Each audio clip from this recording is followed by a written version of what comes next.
Alhamdulillahi rabbil alamin wa bihi nasta'in ala umuri dunya waddin. Wassalatu wassalamu ala sayyidina Muhammad wa ala alihi wa sahbihi ajma'in, amma ba'd. Perkenalkan, nama saya Ananda Syamri dengan NIM 242020386108. Saya seorang mahasiswa pasca sarjana jurusan Pendidikan Agama Islam Institut Agama Islam Negeri Parepare. Dalam video ini saya akan membahas materi dari kelompok saya, yakni tentang pendekatan konstruktivisme untuk memenuhi tugas ujian akhir semester pada mata kuliah teori belajar dan pembelajaran dengan dosen pengampu Ibu Dr. Ahdar MPDI. Baiklah, pertama-tama kita akan membahas mengenai belajar terlebih dahulu. Belajar itu adalah sebuah proses yang terjadi pada manusia dengan bagaimana dia berpikir, merasa, dan bergerak untuk memahami setiap kenyataan yang diinginkannya. Belajar itu juga berarti sebuah pembaharuan menuju pengembangan serta adaptasi terhadap lingkungan dan interaksi seorang manusia dengan lingkungan tersebut.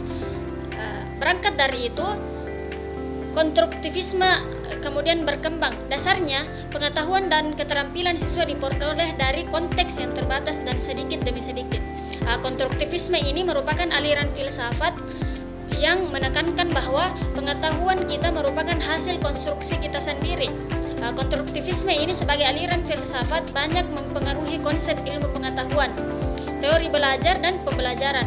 Konstruktivisme menawarkan paradigma baru dalam dunia pembelajaran. Maka dalam presentasi kali ini saya akan membahas sedikit materi mengenai teori konstruktivisme. Yang pertama yaitu apa pengertian teori konstruktivisme, yang kedua apa karakteristik dari teori konstruktivisme ini, yang ketiga yaitu apa prinsip-prinsip dari teori konstruktivisme, yang keempat yaitu teori belajar apa saja yang mendukung pendekatan konstruktivisme, yang kelima apa saja ciri-ciri pembelajaran secara konstruktivisme, dan yang terakhir yaitu bagaimana menerapkan konstruktivisme dalam pembelajaran.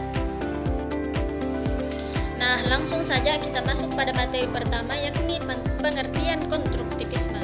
Konstruktivisme ini berasal dari dua kata, yaitu konstruktif dan isme. Konstruktif berarti bersifat membina, memperbaiki, dan membangun, sedangkan isme dalam kamus bahasa Indonesia berarti paham atau aliran. Konstruktivisme ini merupakan aliran filsafat pengetahuan yang menekankan bahwa pengetahuan kita merupakan hasil konstruksi kita sendiri. Kemudian sebagai teori, konstruktivisme ini tidak diketahui secara jelas kapan dicetuskan dan siapa atau gerakan yang mengetahui sebagai peletak dasar-dasar teori konstruktivisme pada masa modern. Hanya saja dalam konteks pendidikan atau belajar mengajar, konstruktivisme muncul secara formal sebagai teori pengetahuan dan teori belajar sejak tahun 1980-an hingga pada tahun 1990-an. Kemudian, teori konstruktivisme ini didefinisikan sebagai pembelajaran yang bersifat generatif, yaitu tindakan mencipta sesuatu makna dari apa yang dipelajari. Konstruktivisme ini sebenarnya bukan merupakan gagasan yang baru. Apa yang dilalui dalam kehidupan kita selama ini merupakan himpunan dan pembinaan pengalaman dan demi pengalaman. Ini menyebabkan seorang mempunyai pengetahuan menjadi lebih dinamis. Kemudian materi selanjutnya yakni karakteristik konstruktivisme. Menurut konstruktivisme ini, belajar merupakan proses aktif siswa mengkonstruksi arti, wacana, dialog, pengalaman fisik, dan lain sebagainya. Adapun beberapa karakteristik konstruktivisme, yang pertama yaitu belajar berarti membentuk makna. Makna diciptakan oleh siswa dari apa yang dilihat, didengar, dan dirasakan serta apa yang mereka alami.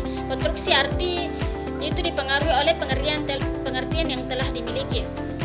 Kemudian yang kedua yaitu konstruksi arti merupakan proses yang terus-menerus. Setiap kali berhadapan dengan fenomena atau persoalan yang baru, siswa akan selalu mengadakan rekonstruksi.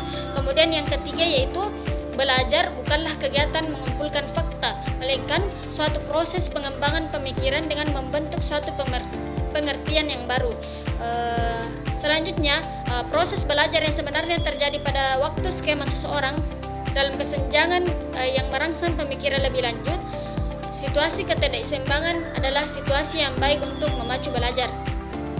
Kemudian yang kelima, hasil belajar dipengaruhi oleh pengalaman siswa dengan dunia fisik dan lingkungannya.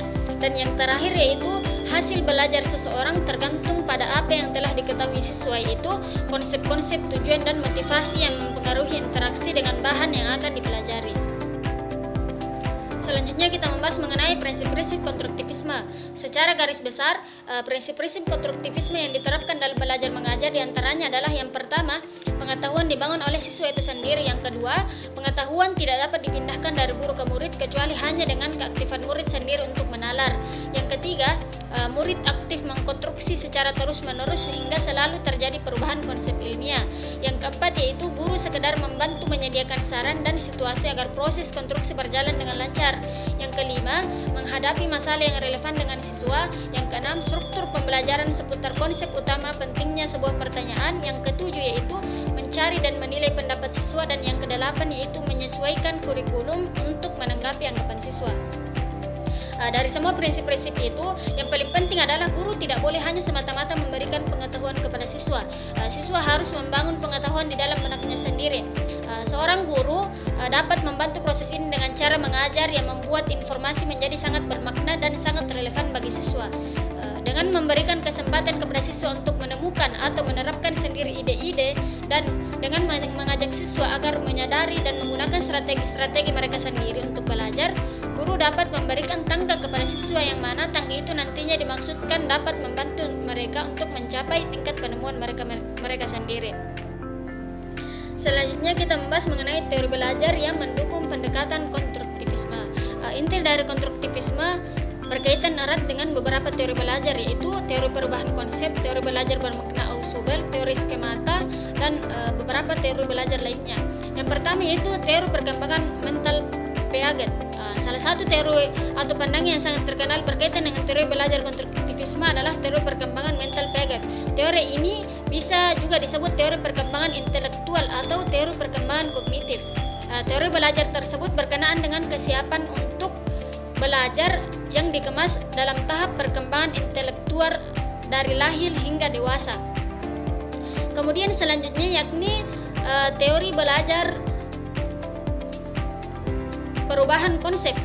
Teori belajar perubahan konsep merupakan suatu teori belajar yang menjelaskan adanya proses evaluasi pemahaman konsep siswa dari siswa yang sedang belajar. Pada mulanya, siswa memahami sesuatu melalui konsep secara spontan.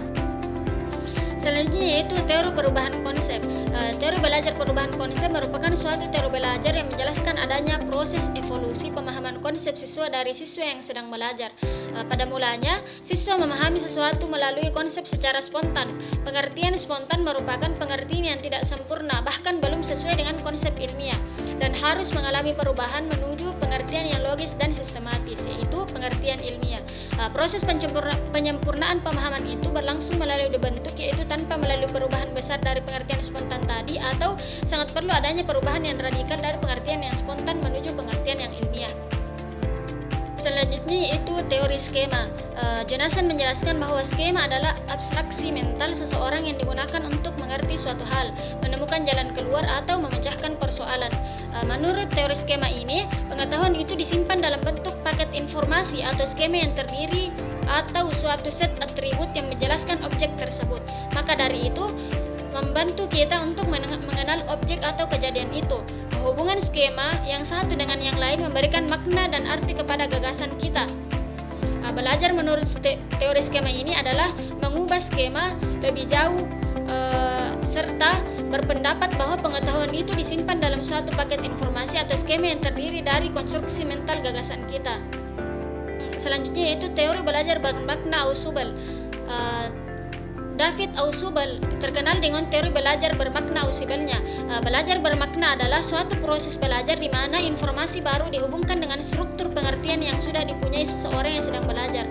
Belajar bermakna terjadi bila belajar mencoba menghubungkan fenomena baru dalam keadaan struktur pengetahuan mereka. Ini terjadi melalui belajar konsep dan perubahan konsep yang telah ada, yang akan mengakibatkan pertumbuhan dan perubahan struktur konsep yang telah dipunyai si pelajar sebelumnya. Dan yang terakhir yaitu teori belajar Brunner.